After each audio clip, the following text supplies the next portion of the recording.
Feliz y bendecido domingo en la fiesta del bautismo de nuestro amado Señor. Mis hermanos, voy a iniciar haciendo acopio a la primera lectura del día de hoy, que nos va a dar luces un poco para cuando escuchemos el diálogo entre Juan y Jesús, podamos entender a lo que se refiere Jesús y la razón de ser de dicho bautismo en cuanto a que se cumpla toda justicia. Atención, vamos a leer primero entonces la partitura que quiero resaltar de la primera lectura del día de hoy de Isaías 42 del 1 al 4. Isaías 42, estamos hablando del Antiguo Testamento, que se va a cumplir y a lo que se refiere Jesús cuando le dice a Juan, que sabía y entendía muy bien la ley, el por qué debe de hacerse ese bautismo. ¿Ok? Nos explica, eso nos aclara un poco, para que entendamos a qué se refiere este bautismo, que muchos lo confunden, le hacen tantas volteretas, no hay necesidad, está más que claro. Isaías 42 del 1 al 4 dice así: Esto dice el Señor, mirad a mi siervo, a quien sostengo, mi elegido, mantengamos esas palabras en mente, en quien me complazco. ¿Escucharon eso? Complacencia. He puesto mi espíritu sobre él. Manifestará la justicia a las naciones. Isaías 42 del 1 al 4. Ahora vamos a pasar entonces a leer el Evangelio del día de hoy y vamos a dar un poquito más de daré unas pinceladas de lo que es el bautismo, haciendo ya una total aclaración de lo que significó el día de hoy el bautismo del Señor y lo que es el bautismo cristiano, el bautismo que Cristo viene a hacer prevalecer en su iglesia, en la iglesia de Él, ¿ok? A como Él quiso. Bien, veamos entonces el Evangelio de hoy, que está tomado según el Evangelio, según San Mateo, ¿ok? Busquémoslo por favor. Mateo, según San Mateo, capítulo 3, y vamos a leerlo del verso 13 al finalizar. ¿Ok? 17. ¿Estamos listos? Comenzamos. Entonces se presenta Jesús, que viene de Galilea al Jordán, a donde Juan, para ser bautizado por él. Pero Juan no era ningún tonto, trataba de impedírselo diciendo: soy yo el que necesito ser bautizado por ti, y tú vienes a mí. Atención, voy a parar ahí para hacerle mención. El bautismo de Juan era un bautismo que venía, y todo lo entendemos así, para preparar el camino del Señor. Uno, de arrepentimiento, por eso es que usan agua, que por cierto es una de las tendencias que tenía el pueblo judío, ¿ok?, para hacer ese tipo de ceremonias. Bien, es para darnos a conocer que es necesario el perdón de los pecados para recibir al Señor. Bien, ese es el bautismo de Juan, para el arrepentimiento de los pecados. Perdón de pecados. Él ve a Jesús, lo conoce perfectamente bien, sabe muy bien, porque es un profeta Juan, mayor profeta, diría Jesús, posteriormente, y pues no es ningún tonto, le dice: hombre, ¿qué te voy yo a perdonar? ¿Qué te voy yo a dar si no tengo nada? Y ya había dicho en todo caso, en el mismo Evangelio, según San Mateo, encontramos esa partitura, que Juan ya había predicho: yo bautizo con agua, pero viene tras mío uno que les va a bautizar, ¿ok?, con el Espíritu Santo. ¿Ok? Ya eso lo había dicho Juan, el mismo Juancito, el primer hermano de nuestro Señor, Juan el Bautista, ya había predicho eso, mi hermano querido, no se confunda. Ahora bien, seguimos. Ya leímos Isaías, ¿se recuerdan? Bien, por eso le hice mención a ustedes de esa partitura, para que vayamos entendiendo las Sagradas Escrituras correctamente.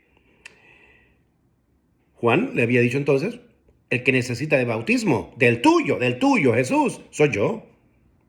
Yo no tengo nada que darte. Ahora bien, Jesús le respondió: deja así, pues conviene que de este modo cumplamos toda justicia. O sea, cumplamos con la ley, cumplamos con lo que ya tiene previsto mi Padre Celestial, con aquello que ya estaba escrito, Isaías. ¿Se recuerdan? Bien, bien. Entonces lo dejó, Juan, entonces vino y lo bautizó. Una vez bautizado, Jesús, pongamos atención, salió luego del agua y en esto se abrieron los cielos y vio el Espíritu de Dios que bajaba como una paloma y que venía sobre él. ¿Recuerdan ustedes la partitura de Isaías que le leí? He puesto mi espíritu sobre él. ¿Ok? Y una voz que salía de los cielos decía: este es mi Hijo amado, en quien me complazco. ¿Qué decía Isaías? ¿Ok? En la profecía, mi elegido, en quien me complazco. Se cumple toda justicia. Eso es el bautismo del Señor. Un anuncio de que Él es el Mesías, una teofanía claramente prevista. El Padre en el cielo dice: ese es mi Hijo, en quien me complazco. El Hijo está ya obediente, ya iniciando su ministerio. Y el Espíritu Santo, con ese hermoso flujo que lo simboliza aquí una paloma. Símbolos. No olvidemos eso, que muchos hermanos dicen: ¡ay, que no es necesario tener símbolos! Sí, el Padre Celestial, el Omnipotente, lo ha hecho. Vaya usted y dígale que no lo haga. Yo no lo hago. Yo obedezco. Yo cumplo. Bien, mis hermanos queridos, este es el bautismo del Señor. No comparemos entonces esto que ocurrió, porque muchos dicen: es que tenemos que bautizarnos ya adultos, porque Jesús se bautizó a los 30 años. No seamos ridículos en ese aspecto. Lo entendieron bien los apóstoles. Lo entendieron bien todos aquellos sus seguidores. Si no, leamos un poco más. Por eso es que dije que voy a dar pinceladas, ¿ok? Primero comencemos con Colosenses 2.11. Colosenses 2.11. A mí me gusta con la palabra de Dios, ya que es lo único que quieren muchas personas que les comprobemos. Pues bien, con Colosenses, primero ya quedamos claros. El bautismo de Jesús no es el bautismo cristiano. ¿Ok? El bautismo cristiano pues es el de Él, el Señor, el que lo viene Él a establecer. Y veamos cómo lo entendieron sus discípulos, de cómo lo estableció el Maestro.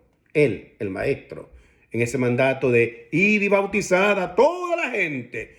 A toda la gente. Ahí no excluía a los niños, ni solamente decía solo adultos. Yo le pido a cualquier hermano que quiera comprobarme en la Biblia, con la Biblia, de que diga: el bautismo es solo para los adultos y no para los niños. En ninguna parte lo encontrará. Sin embargo, sí encontrará detalles y elementos que nos recuerdan que puede ser perfectamente otorgado a los niños. Principalmente Colosenses. Voy a leérselas literalmente. Colosenses es el capítulo 2, ¿ok? Y versos del 11 en delante. En él también fueron circuncidados, ¿ok? Se refiere a Cristo Jesús. En él, en el Señor. Está hablando acá Pablo a la enseñanza de lo que ya Cristo había establecido, ¿ok? En él también fueron circuncidados, no con circuncisión quirúrgica, o sea, la circuncisión que se le hacía a los varones,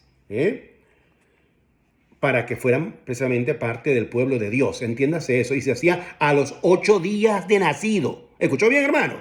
8 días de nacido, ya estaba circuncidado. Tenían que circuncidar a ese niño para que fuera parte de la alianza con Dios. En la iglesia ahora es el bautismo lo que nos hace hijos de Dios y parte de la nueva alianza con Dios, que aquí se refiere y lo dice claramente, ¿ok? Pablo a los colosenses. En él también fueron circuncidados, no con circuncisión quirúrgica, sino mediante el despojo del cuerpo carnal, por la circuncisión en Cristo. Ahora vemos cuál es la circuncisión en Cristo. Y lo dice aquí: sepultados con él en el bautismo. Con él también han resucitado por la fe en la fuerza de Dios, que lo resucitó de entre los muertos. ¿Ven ustedes el paralelismo que hace el apóstol de la circuncisión y el bautismo. Y si la circuncisión era dada cuando niños apenas a los 8 días de nacido, pues nosotros podemos bautizar a los niños de igual manera en el nuevo pacto, en la nueva alianza, en el bautismo que el Señor establece. Y así lo entendieron todos los primeros cristianos. Hay tantos que ahora quieren apelar a los primeros cristianos, a los padres de la fe. Pues vayan y busquen los escritos, vayan y vean en las catacumbas los registros que hay de que el bautismo también era dado a los niños. Tanto así que aún en su separación de Lutero, siguió en su iglesia bautizando a niños. Póngale mente y reflexionemos, hermanos queridos. Voy a hacer mención también de otro pasaje que me encanta para recordarles que no había edades en cuanto a la posibilidad de bautizar a los niños. ¿Ok? Al oír esto, dijeron con corazón compungido. Esto es Hechos de los Apóstoles, Hechos, lo que hicieron los apóstoles. Capítulo 2, verso del 37 en adelante. Y dijeron, ¿qué hemos de hacer, hermanos? Pedro les contestó, conviértanse y que cada uno de ustedes se haga bautizar en el nombre de Jesucristo. Se refiere a la forma como Jesucristo lo estableció. No que diga Jesucristo, no, como la forma a como Él lo ha indicado, en diferenciación de la de Juan, por ejemplo, para perdón de sus pecados y recibirán el don del Espíritu Santo. Esa es la diferenciación. Ahora en el bautismo de Cristo recibimos el Espíritu Santo. Sí podemos usar agua, claro, pero no necesitamos ir a un río, a una laguna, que es otra cosa que ahora en el catolicismo se está dando con esa locurita, poner las piscinas. No es necesario, por favor. Pues la promesa, escuchen bien esto, pues la promesa del bautismo, de ser hijo de la nueva alianza, es para ustedes y para sus hijos. Ahí van tanto el varoncito como la hembrita, todos, porque el varón era el único que podía ser circuncidado. Pero ahora obviamente están en el bautismo, tanto los niños como las niñas pueden ser perfectamente bautizados, porque la promesa es para los adultos y para los hijos. Mis hermanos, si pudiéramos leer la palabra de Dios tal y cual ella es y no empezar a hacerles marullas allí. Voy a seguir tocando el tema del bautismo porque es de suma importancia. Ya he tocado por lo menos ciertas pinceladas. Repito, apelo a su corazón y apelo a que pongamos nosotros un poquito de atención a lo que el Señor quiere de nosotros. No es a mí a quien me va a obedecer, obedezcamos al Señor. Estamos llamados a ello, usted y yo, mi hermano, a hacer la voluntad de nuestro Señor. Sea por siempre bendito y alabado el dulce nombre de Jesús, nuestro Señor y Salvador.